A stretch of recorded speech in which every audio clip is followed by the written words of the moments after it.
Alors, Séverine Mana et Rémi Philippot, bonjour, comment allez-vous? Très Très bien, bonjour bien. Déborah. Bonjour Déborah. Alors, vous êtes tous deux avocats au barreau de Paris. Maître Mana, vous avez créé la plateforme agir-ensemble.eu et Maître Philippot vous a rejoint pour un partenariat. Alors, Séverine, dans un premier temps, vous pouvez peut-être nous expliquer la création de cette plateforme et Rémi peut ensuite nous parler des petites victoires obtenues grâce à vous deux. Et Donc, oui, avec Céline, je vous en prie, honneur aux femmes, toujours honneur aux femmes sur la chaîne. d'accord. Alors, le but de cette plateforme, c'est de pouvoir donner accès en fait à des personnes qui n'étaient pas du tout tentées par des actions juridiques parce que c'est compliqué, parce que c'est trop cher. Et justement, le fait de créer une plateforme dans laquelle plusieurs personnes en fait se rejoignent pour mutualiser en fait les frais, du coup, ça donnait la possibilité de proposer des actions de principe, vous voyez, sur des grandes libertés, voilà, chose que si effectivement vous êtes seul dans votre coin, vous n'allez pas vous dire, tiens, je vais lancer une action contre le décret, machin, voilà. Alors qu'en revanche, ça nous a permis de rassembler plein de gens.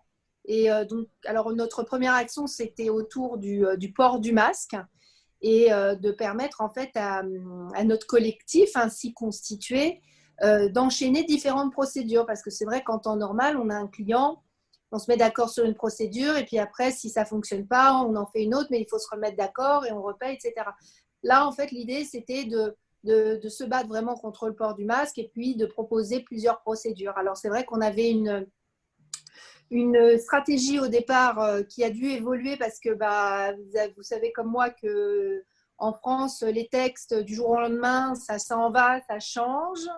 Ça rappelle presque une Ça chanson. s'en va et Voilà. ça revient. Voilà. Voilà.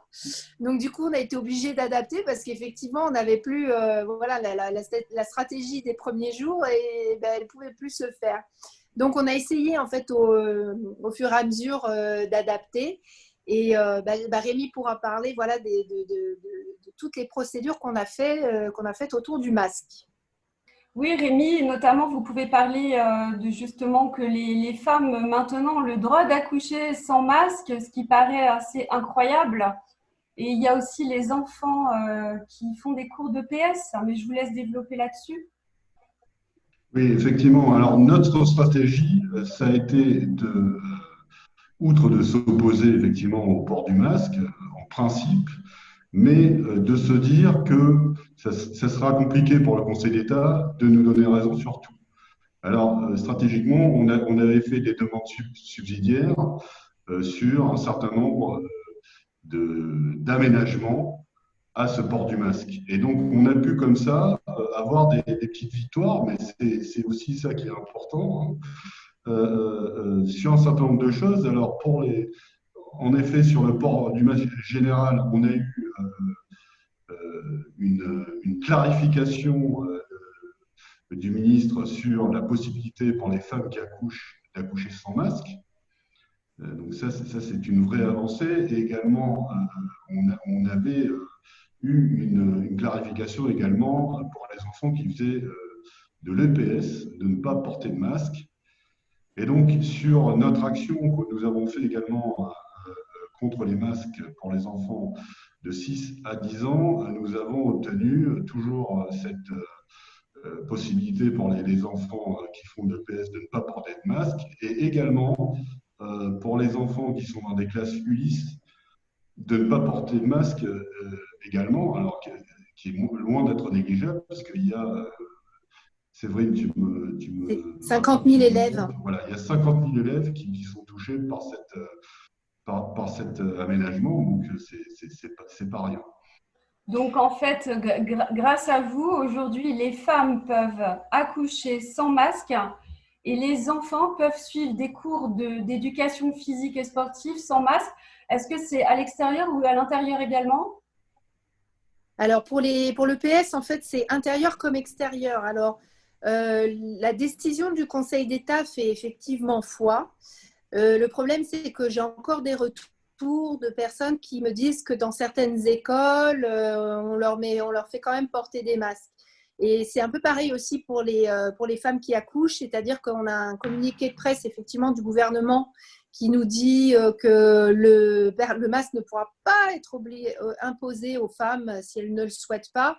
Mais je pense que dans les maternités, concrètement, ils mettent vraiment beaucoup la pression sur les femmes.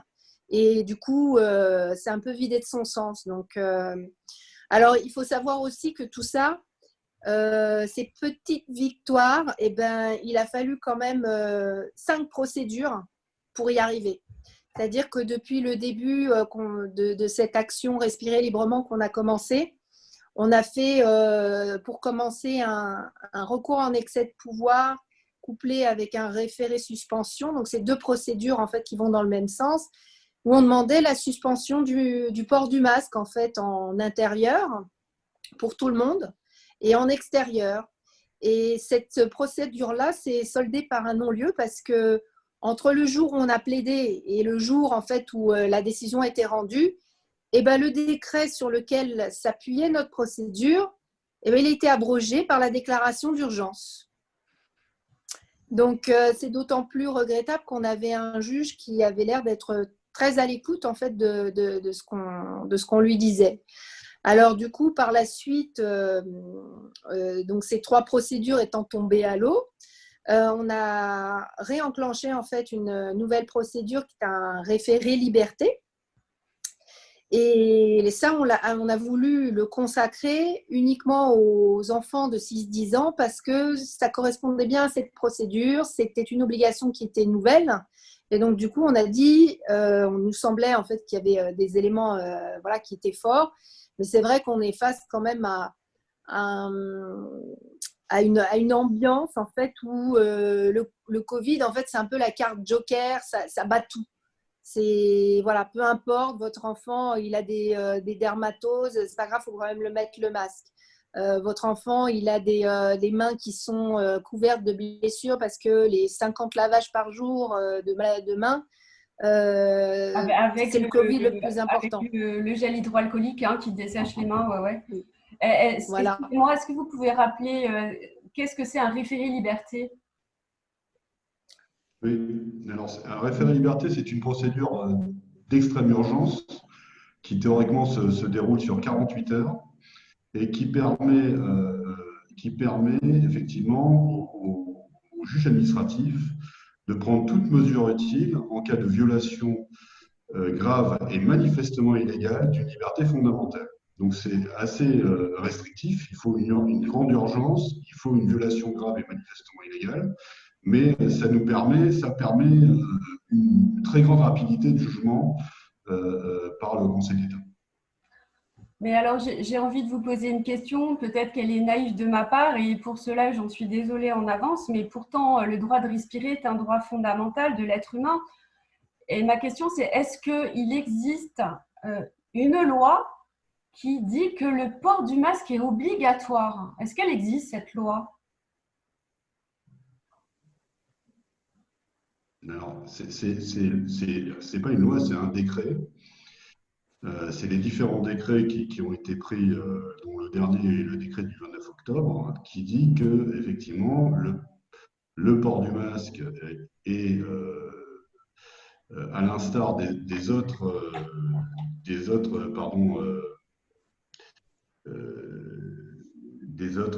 procédures comme la distanciation, comme le lavage de mains, est obligatoire. C'est écrit dans le texte, hein, c'est à l'article 1, dans un certain nombre de lieux fermés qui sont listés, et également, si le préfet, puisque c'est un pouvoir du préfet de décider, si le préfet le décide, à l'extérieur.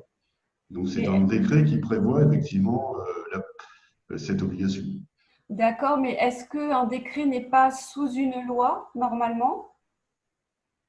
Si un décret est sous une loi, mais Donc, en fait, il n'y a pas de loi qui dit que le masque est obligatoire. Désolée, je vous pose une colle. non, mais il y a, enfin, la loi n'a pas d'obligation de prévoir ça. Non. C'est le D'accord. décret qui le prévoit. C'est le décret, donc en fait, il n'y a pas de loi qui d'accord.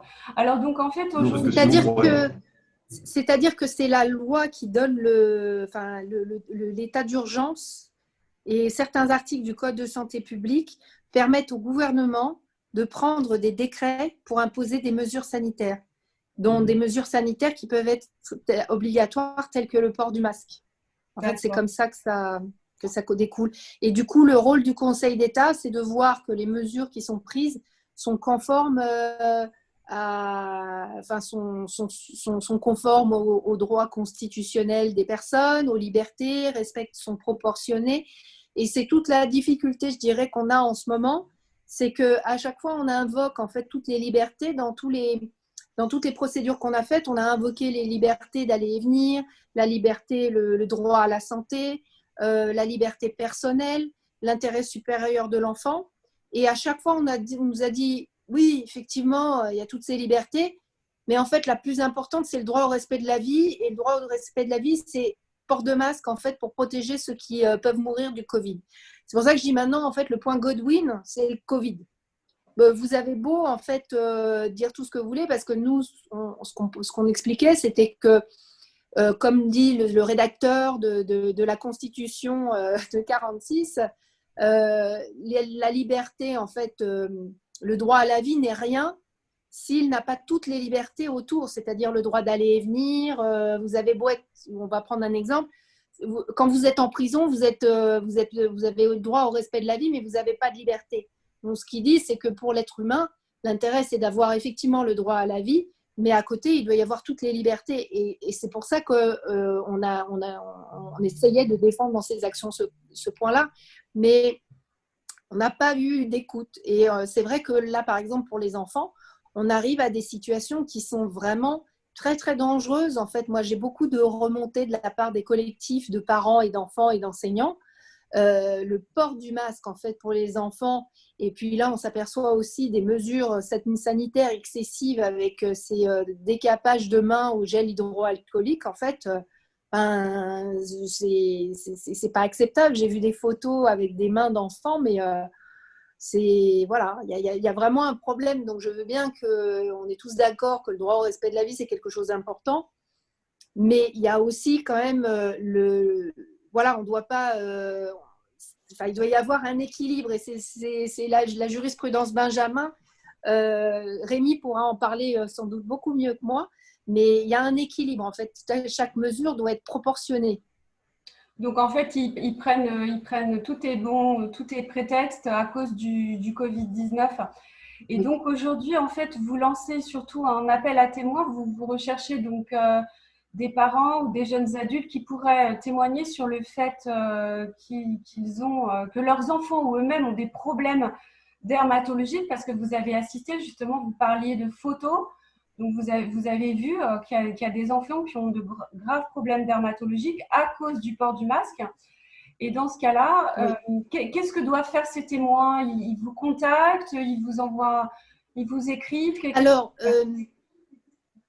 Alors, donc, si vous voulez, aujourd'hui, on a une plateforme, donc la plateforme agir-du6 ensemble.eu, sur laquelle, en fait, les personnes peuvent s'inscrire pour participer à l'action respirer librement. Et donc, on a déjà commencé, là, comme je vous disais, on a fait déjà, là, ça va être la 6e action, parce qu'on a également fait une action contre la déclaration de l'état d'urgence. Et donc là, on fait une 6e action qui va être un référé suspension. Alors, c'est un petit peu différent du référé liberté. Je vais laisser peut-être Rémi préciser ce que c'est. Le référé suspension, c'est encore une procédure d'urgence qui est accessoire à un recours pour excès de pouvoir, une procédure au fond, et qui permet au juge de suspendre une décision s'il y a un doute sur la légalité de la décision. Donc on n'est plus sur les libertés fondamentales, on est sur un examen par le juge de la conformité de la décision par rapport aux lois ou aux règlements. Donc ce n'est pas le même angle de contrôle de la part du juge. Donc ça nous permet d'avoir un nouveau regard de la part du Conseil d'État. Alors, ce que vous allez pouvoir aussi, enfin, ce que les citoyens se demandent certainement, mais si on perd tout le temps, en fait, à quoi ça sert devant le Conseil d'État? Alors, la réponse est, on n'a pas perdu tout le temps, on a réussi à gagner en fait des petites choses et je pense que comme ça peut être dit souvent, c'est la politique des petits pas. C'est-à-dire qu'il ne faut rien lâcher, il faut essayer de gratter à chaque fois quelque chose. Et là, c'est pour ça qu'on relance une nouvelle procédure parce que on estime en fait qu'il y a des éléments nouveaux. Et c'est vrai que quand on a fait le référé liberté en novembre, on était en amont de l'obligation de port du masque, notamment par les enfants.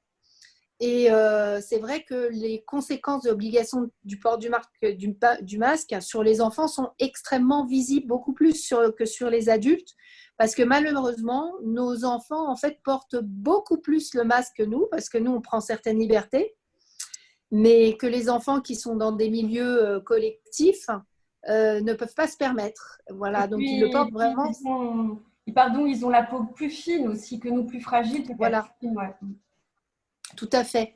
Donc, du coup, les conséquences sont beaucoup plus visibles. Et ce qu'on aimerait aujourd'hui, c'est effectivement arriver devant le Conseil d'État avec des choses visibles. Parce que j'ai l'impression que quand on parle de supposés effets, comme dit le Conseil d'État, on nous prend voilà, pour que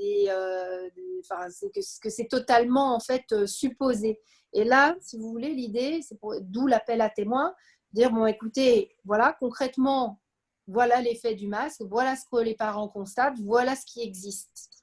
Et c'est pour ça qu'on recherche en fait des personnes avec des situations un peu atypiques, donc soit des problèmes dermatologiques, alors plutôt de modéré à fort, ou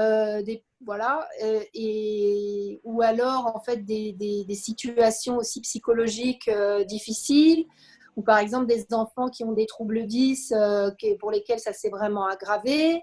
Voilà, des situations un petit peu atypiques hein, qui peuvent permettre d'être chef de file. Et pour ça, alors, donc, effectivement, si vous êtes déjà inscrit en fait sur Agir ensemble, c'est parfait. Il faut juste essayer de trouver. Je pense que Déborah, vous allez, vous allez voir de qui je parle.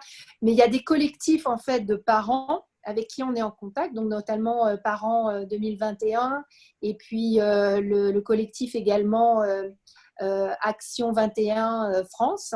L'association Action 21 France et le collectif Oui, Parents tout 21 à fait, France. pardon, l'association. Oui, tout à fait.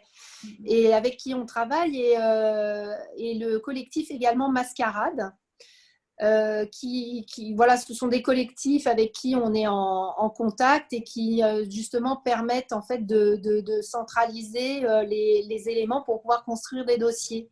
Alors l'idée c'est pas qu'on ait trop de documents, mais simplement en fait de prendre contact avec ces collectifs si vous avez vraiment une situation atypique et voilà qui peut nous aider justement à faire valoir toutes les difficultés qui découlent du port du masque pour les enfants. Et donc de prendre contact avec ces collectifs. Alors avec assez peu d'éléments, je dirais, il faudrait un témoignage d'une page, voilà, une demi-page maximum. Et puis éventuellement avec un certificat médical, si vous en avez un, ça serait pas mal. Mais c'est pas forcément obligatoire parce qu'en ce moment, aller voir un médecin, c'est pas forcément tout le monde évite un petit peu. Tout simplement des photos tout simplement. Alors voilà, c'est ça, des photos. Et puis il y a quelque chose aussi qui est important. Vous savez, une déclaration d'effets secondaires auprès de l'ANSM. Je ne sais pas si vous avez vu, mais il y a effectivement la possibilité de déclarer les effets secondaires liés au port du masque. Donc à tout dispositif médical, on peut effectivement déclarer ces effets sur le site de l'ANSM. En fait, ça ne dure pas très longtemps, ça prend 10 minutes. Et du coup, ça vous permet d'avoir un formulaire avec la preuve selon laquelle, en fait, vous avez déclaré les effets secondaires. Voilà. C'est super ça, les effets secondaires du masque. En fait, c'est nouveau, ça vient de sortir. Sur la NSM, non, ça a toujours existé. Le masque simplement, oui. Alors pour le masque, on peut le faire pour les médicaments et pour tout dispositif médical. Ah, donc bah, c'est parfait. Donc pour le masque, ce qui était un dispositif médical, parce qu'en fait, les Voilà. gens, ils ne sont pas au courant de ça. Donc c'est bien de le Mais dire. oui, Ouais, ouais. oui, oui, oui. On peut le faire et même c'est recommandé parce que si vous voulez, c'est vrai qu'on se heurte aussi à un discours des représentants du gouvernement qui nous disent bah, il n'y a pas de remontée. Donc tout va bien, il n'y a pas de parents qui se plaignent. Et en réalité, voilà, chacun fait un peu, se dit bon, ça ne sert à rien ce que je fais, mais en réalité, c'est une petite contribution qui fait que si effectivement tout le monde dit bien ce qu'ils vivent au quotidien, eh bien, voilà, on dit, bah, moi, j'ai fait remonter ça à la NSM. Et pour faire la déclaration, il n'y a pas besoin de grand-chose. Mais vous gardez le petit sachet ou la référence, le nom de chez, enfin, même si vous l'avez acheté par exemple chez une marque de la grande distribution, il suffit de mettre voilà le nom qu'il y a sur le paquet. Voilà, l'important c'est d'avoir fait cette déclaration parce qu'il faut laisser une trace. Parce que ce que j'entends, j'ai entendu beaucoup aujourd'hui des parents, voilà, des collectifs qui me remontaient l'information selon laquelle des parents constataient des céphalées chez les enfants depuis le port du masque. Et puis à l'école, on leur a dit, écoutez, il faut que vous alliez consulter un ophtalmo. Et quand on a un peu étudié les effets du port du masque sur les enfants, on sait bien que l'hypoxie, nous, en tant qu'adultes, on a déjà fait l'expérience depuis quelques mois que quand on porte le masque, effectivement, au bout d'un moment, on a mal à la tête. Et ça, c'est l'effet en fait de l'hypoxie. Donc, du coup, ça n'est pas en fait un problème ophtalmique, mais c'est bien un problème de port du masque. Donc, il y a beaucoup de parents à qui on a dit allez voir un ophtalmo. Alors, évidemment, il y en a pas mal qui se sont fait prescrire des lunettes. Donc, ça, c'est un effet, je dirais, secondaire. Voilà. Mais en réalité, le fond du problème n'est pas celui-là. Donc, je pense qu'il faut vraiment ne pas hésiter à déclarer ses essais secondaires. C'est important pour tout le monde. C'est important pour cette action, mais aussi pour tout le monde parce qu'on ne taira plus les problèmes qu'il y a avec le port du masque. Alors Rémi, j'ai envie de vous demander, est-ce qu'il y a une date limite pour cette action pour recevoir les témoignages? Alors, pas forcément. Nous, on a une date limite, effectivement, pour lancer l'action, mais on pourra les prendre en cours. Mais le plus tôt est le mieux, hein. J'avais envie de rebondir également sur ce qu'a dit Séverine. L'autre manière de nous aider, c'est aussi, effectivement, pour ceux qui ne sont pas inscrits, de s'inscrire à l'action, parce que c'est vrai qu'on a besoin de cet effet masse. Et cet effet masse, on le fait valoir aussi dans le cadre de l'action, puisqu'on fait une liste des intervenants. Et quand le juge, le Conseil d'État voit 1500 personnes, 2000 personnes qui sont parties, intervenants, etc., ça apporte de l'importance et du crédit. Et il a tendance à moins prendre les choses à la légère, hein, vous voyez. Donc ça, cet effet de nombre, il est important stratégiquement aussi pour nous. Voilà. Très bien. De toute façon, je mettrai tous les renseignements sous la vidéo. Je mettrai le site de votre plateforme et j'hésiterai pas également à demander aux Les gens collectifs, ouais. de contacter la NSM aussi pour donner les effets secondaires du masque parce que c'est vrai que je suis assez étonnée. Je n'étais pas du tout au courant que c'était possible. Donc, si c'est possible, bah, allons-y et faisons-le et soyons nombreux. Voilà. Séverine et Rémi, est-ce que vous vouliez rajouter quelque chose pour la fin? Alors, on avait juste aussi un message aussi à faire passer pour, vous avez le professeur Trouillas, en fait, ça concerne la question du Rivotril. Et donc, du coup, si ce qu'on voulait, en fait, on appelle en fait les personnes qui ont des proches qui sont décédés pendant le Covid à regarder ce qui s'est passé dans le dossier médical. Et si jamais, effectivement, il y a du Rivotril qui a été prescrit, de nous contacter parce qu'il y a une action en fait qui est en train d'être menée par le professeur Trouillas et je vous enverrai le lien. Il a fait un débriefing à ce sujet et donc ils ont besoin effectivement de victimes pour pouvoir de situations qui peuvent justement générer un intérêt pour le juge, parce qu'il faut avoir un intérêt à agir. Et donc, le professeur Trouillas, qui a lancé tout seul au départ cette action, on lui a dit, mais oui, mais vous n'avez pas été directement victime. Donc, du coup, il veut relancer cette action, mais avec des victimes pour pouvoir… Ben justement, je voulais vous poser une question à propos du Rivotril. En fait, comment savoir si une famille, peut savoir si quelqu'un, un grand-parent ou un parent âgé a reçu une injection de Rivotril? Est-ce que les soignants communiquent ce genre d'informations? Alors, vous devez demander en fait à ce moment-là s'il n'y a pas eu de il y a le certificat de décès. Donc, il faut déjà regarder sur le certificat de décès, mais généralement, même quand il y a eu des injections au Rivotril, ils mettent mort naturelle. Donc, il faut demander en fait le dossier médical. Ça, ils sont dans l'obligation de le demander, mais voilà, il faut faire une lettre à l'EHPAD normalement ou à l'hôpital dans lequel la personne a été hospitalisée, si tel était le cas, avec le dossier médical et demander le dossier médical. Voilà. Et après, il y a tout le compte rendu donc dans lequel on pourra voir s'il y a effectivement du Rivotril. Ok, mais en fait, il faut voilà. le demander parce que les soignants ne le marquent pas. Alors, ça doit être dans le dossier médical. En principe, s'ils injectent ça, il doit y en avoir une trace quelque part, forcément. Parce que tout ce qui a été, le moindre geste médical doit être consigné. Ok.